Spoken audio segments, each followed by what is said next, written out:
ওটা দেখবেন, এই দৃশ্যটা খুবই চমৎকার। বৃষ্টি হলে কিভাবে ক্লিন করে দেখেন।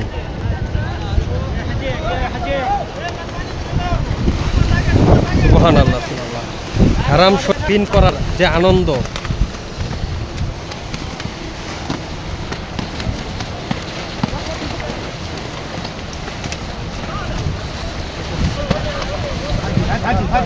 রহমতের পানি। হাজি হাজি হাজি দাও দাও দাও দাও, এটা নামান নামান নামান। সুবহানাল্লাহ, সুবহানাল্লাহ। সুন্দর এমন দৃশ্য আসলে দেখার সৌভাগ্য সনা। আলহামদুলিল্লাহ, আমি দেখেছি, আপনাদেরকে দেখাচ্ছি, আপনারা একে দেখার সুযোগ করে দিন।